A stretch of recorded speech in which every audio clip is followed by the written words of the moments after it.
Hello everyone, I've been working on this painting since December 2020. It turned out to be nice, and this is from this particular sketch that I did outside, and the scene was this in the evening, and I made some sketches before moving on to the painting, and I knew while doing the sketch outside that this is going to be a good one.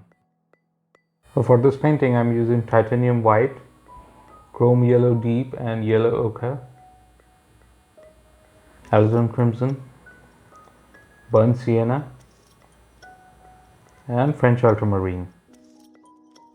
Here I'm using burnt sienna to cover the surface with some oil paint and with a warm ground. I'm wiping it to create an evenly colored surface. So this is the drawing. Initially I started off with the line drawing with rule of thirds to map out the shapes. And after the line drawing I'm covering the space with a mixture of burnt sienna and French ultramarine. So darker areas will have more blue and warmer areas will have more burnt sienna. And this is to suggest what the background or the tones of the painting will look like. So this gives me a very clear picture. The farthest areas will have the blues, and the areas up front will have more warm color, that is the burnt sienna. So here I've started with block in, and I'm covering the space with French ultramarine, almost a pure mixture of titanium white and French ultramarine. Now I'm going to increase the value range and saturation. Now gradually the value is becoming lighter.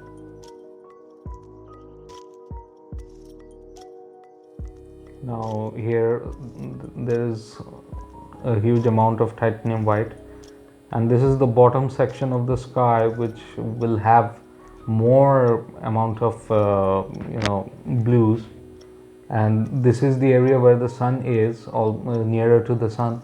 So I'm using a lighter color, and this is almost like a pure titanium white with a background of burnt sienna helping it to keep it warm.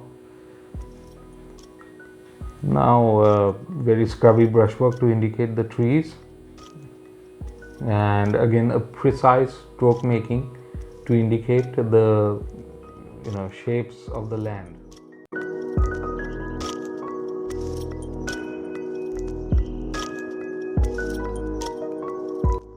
Notice that the strokes are very precise, and I am observing and doing it the way it should be.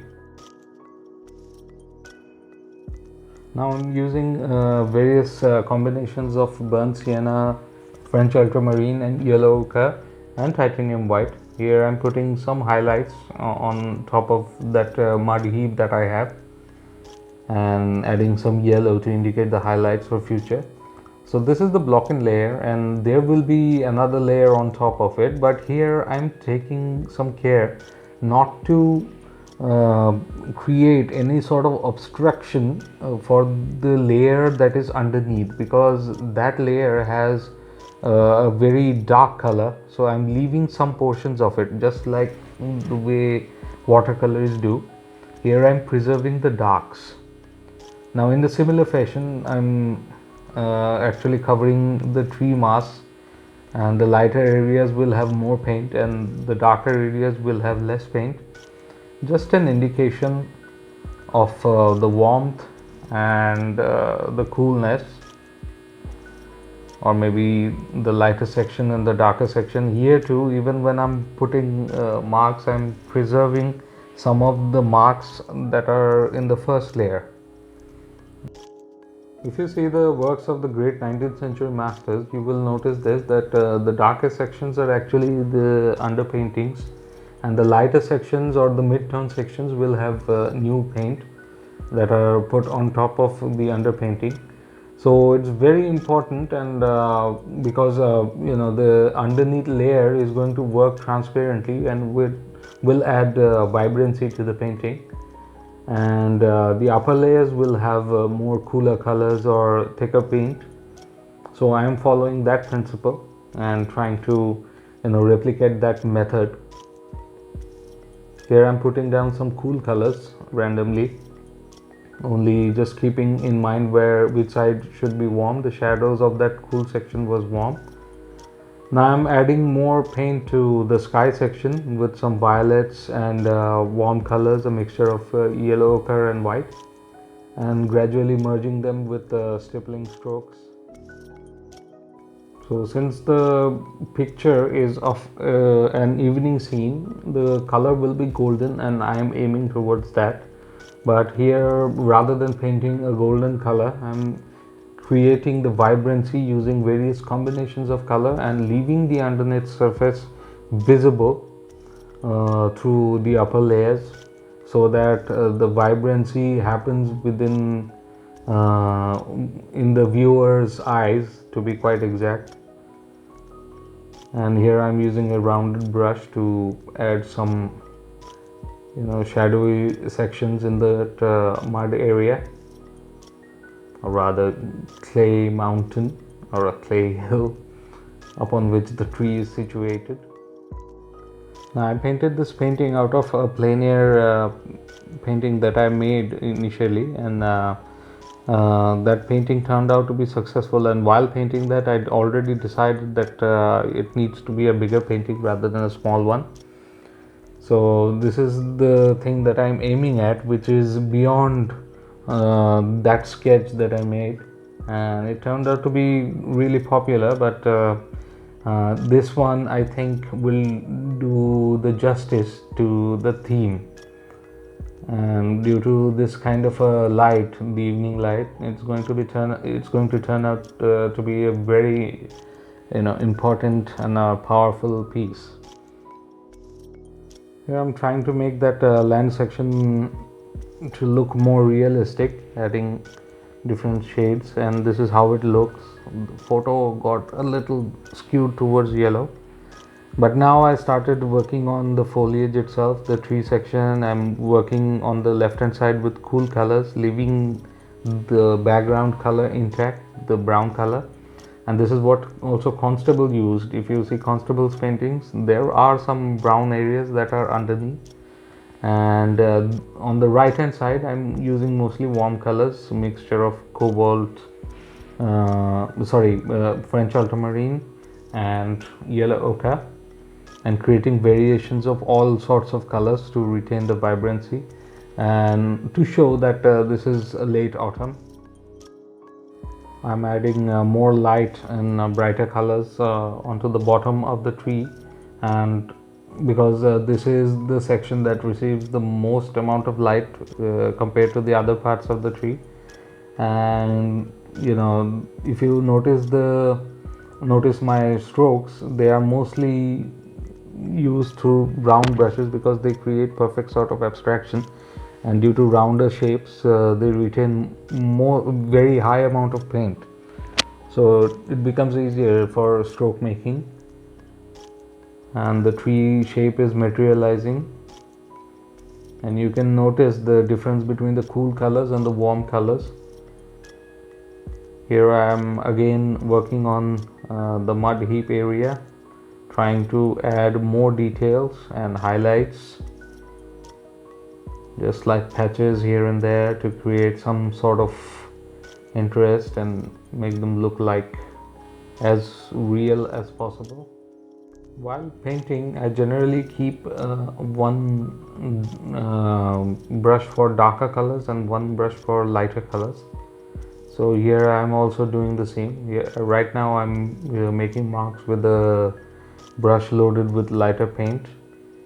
Here again too, I'm using a variation of darkness and lightness with the tree trunks. Now I'm working on the tree trunk, and this is one of the secondary highlights, to be quite honest. And since the tree is the main section, it's important to highlight the tree trunks, and that's what I'm doing.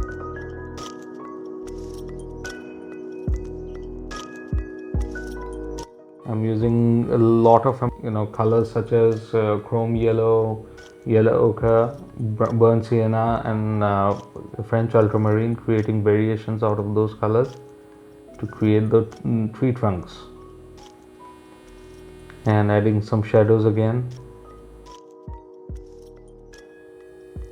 I'm adding darkness to the mud heap to create some sort of a realistic thing, and here I'm adding highlights to the ridges. It's a slightly difficult thing to photograph when things are sinking in and areas have dried, but still you can make a guess what is going on. Merging some of the lighter areas into the shadow, so it becomes more realistic. And here are some of the super highlights,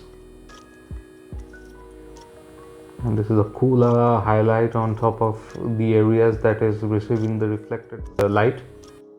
Adding some darker shadows and lines and dots to make it more realistic.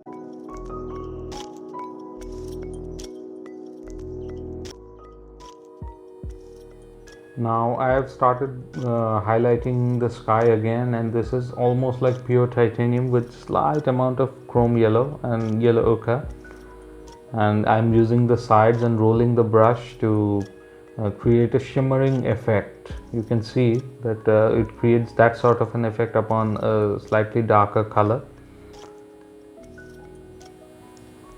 It's very beautiful. This is very similar to what I have seen in the museums in the 19th century works. Obviously they were using lead white and I'm using titanium white, but it's easier to do the work with titanium whites. And I'm painting the bird holes, adjusting them a little with some dark colors. I paint with a dark brush as well as a light brush to constantly correcting the shapes. While painting, I generally focus on the shape, value and color. And in terms of color, it's mostly the color temperature, not the color itself. Sometimes when I'm thinking of a particular color, then I talk of the color itself. Otherwise, it's mostly the temperature. Now it gets very interesting. I'm focusing on the land section and using a palette knife to create the rugged shape of North India, the place where I stay. The scene is very close to my house, but it's a city and I'm turning it into a village. Here I'm creating some foliage and I'm going to put a temple there. Just a few rough marks so that a temple can be more visible. Here I've started painting the temple and made the trees a little darker. And this is like a very common scene. There was a temple and the tree that you see behind the temple. All of these things are captured from life and merged into this single painting. And here are some. Now this has turned into a Greater Noida village scene, very similar looking, and there are some distant houses, some lighter marks. While working on this section, I thought of adding a few figures, as I consider a landscape without human association is inferior. And in most cases, my landscapes do not have many figures, so I thought of creating a picture of maybe two lovers, or maybe husband wife with a cycle to make the scene more intimate. So this is the kind of design that I thought of adding to the picture. This was a thought that came in later while painting this picture, because background is now very romantic and I am adding the figures. Notice that I'm adding the figures from the bottom rather than from the above, from the head section, because it's easier to understand how big you want the figures to be rather than making too much mistake. So here's the cycle, and we'll be adding some tonal variations to the cycle later on. Now this creates a story. Maybe they are not happy with the present situation. They're discussing about the future. Maybe they're discussing about what they want in life and stuff like that. It's for the viewer to decide, but this creates some more interesting thing into the painting. Here I'm adding some tonal variations to the cycle to make it look more realistic. And both of them are, adding something to this particular painting, and I love it. The figures represent the regular village people that we have in the place where I live, and this is like a village that is now becoming a mega city. So there is the advantage of development and also the destruction of pure nature that was once there, and I had a glimpse of it when I moved in here, and wasn't that developed, but now it's becoming a different city altogether. So this kind of a scene that you see probably was present in maybe 1980s, 70s. And here I am using a rounded palette knife to add some rough marks onto the land section, and some darker marks, some lighter marks, variations of that. Starts to become more realistic. In these parts, it's not as watery as maybe say eastern parts of India. These are dry areas. Farming is difficult, or used to be difficult at that time. So I think this can be confirmed by the people who are now old, but probably it used to look the same 30-40 years back, or even earlier than that. Adding some greener marks, darker green, some variations. So this is the shot of the final painting, and it's very satisfying that it has become the kind of painting that I wanted to make. And here are some details. So you can see after value, shape and color temperature, imagination took over and turned it into a very nice painting compared to the sketch that we had initially. So if you like this video, then please click the like button and also subscribe for future videos, and remember to click the bell icon so that you get notified when a new video has been uploaded. And also check out my website www.kaustavandfineart.com for more pictures. So take care.